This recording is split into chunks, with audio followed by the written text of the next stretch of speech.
Hello guys, welcome ulit sa ating channel. So nandito na naman po ulit si JR Doria TV.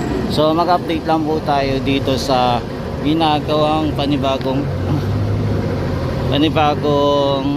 busway station malapit dito sa SM Mega Mall. So update lang po natin etong bagong development dito sa panibagong busway station dito sa Ortigas Avenue po.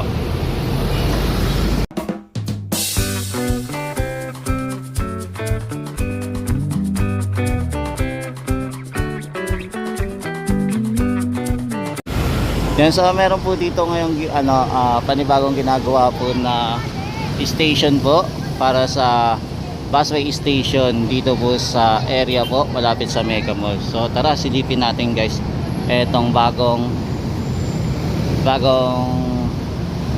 busway ulit na gagawin dito sa area. So ngayong araw na to ay April 17, 2025. So kung matuloy po itong ginagawa po na busway station dito sa malapit sa Mega Mall, malaking tulong po ito sa mga commuters po, lalo na po medyo mataas po ang hagdanan dito paakyat po sa station po ng MRT ng Ortigas po.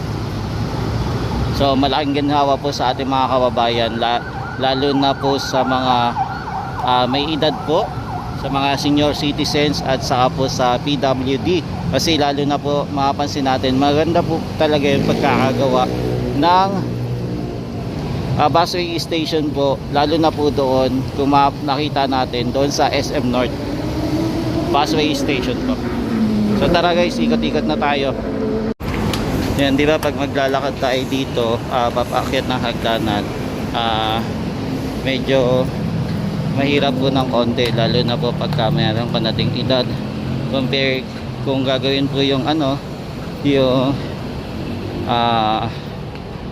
SM Mega Mall bus station, mas madali na po makalipat po dito, makarating dito sa bus station po. Yan, naka-maintenance po ngayon ang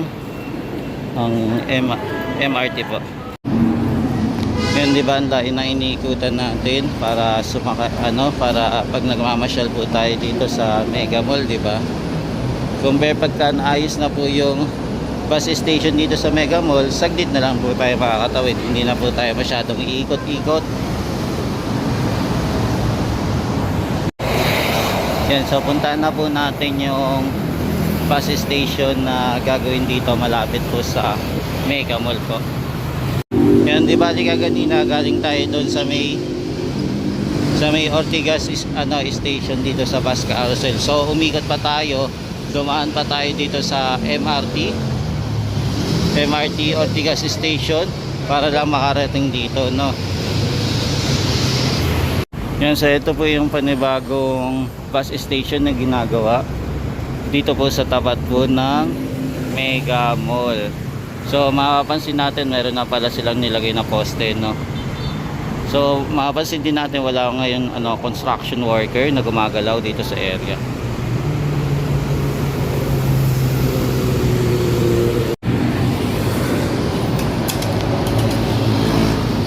Yan, so ito po yung panibagong station na gagawin po, katulad po ng SM North.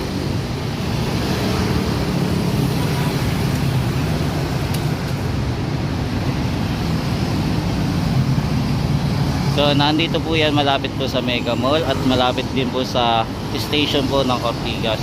So partnership po siya ng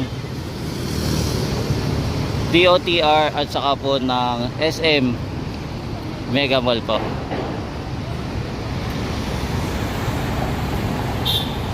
Yan, so nandito rin po tayo sa Mega Mall building. So matanaw din po natin yung malaking building ng SM. So ngayong araw na to sarado po muna ang SM. So hindi po nagbukas. Possible po to magbalik po ng Sunday po. Ayan, para bigyan daan po muna ang Monday, Thursday at saka Holy Friday at saka Black Saturday po.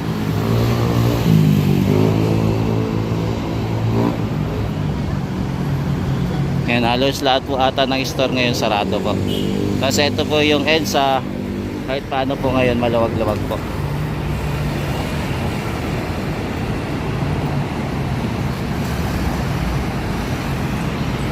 Yan, so ngayong araw po, yung ganap ngayon, wala po tayong mapapansin na construction worker na gumagawa po dito. Dahil po sa holiday po. Yan, maging ang MRT din po ay MRT 3, sarado din po. So mag-open pa daw po ito ng Lunes po. Ewan ko lang po kung bubuksan na po nila ng Sunday, kasi pag Sunday syempre marami na rin po namamasyal. So abangan na lang po natin kung magbubukas po sila.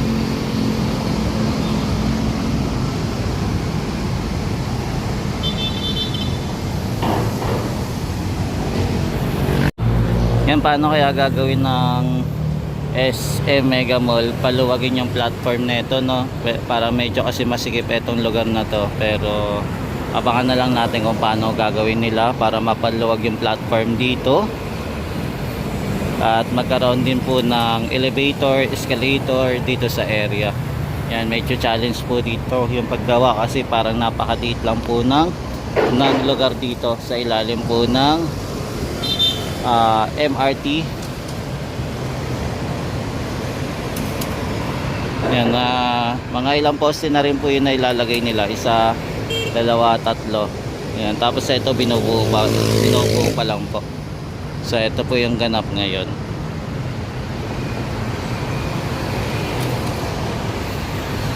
Yan, so ngayong araw na to ang SM po ay sarado, SM Mega Mall. So close po muna, temporary. So nakapagpahinga po yung mall, no?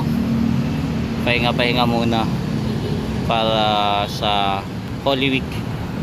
Yan, dito guys, meron po tayong terminal dito, no, ng bus papunta po Lipa City. So meron po dito ang bus ng Alps na pwede po tayong sumakay papunta po ng probinsya. Yan, di ba, nagkaroon po ng terminal dito.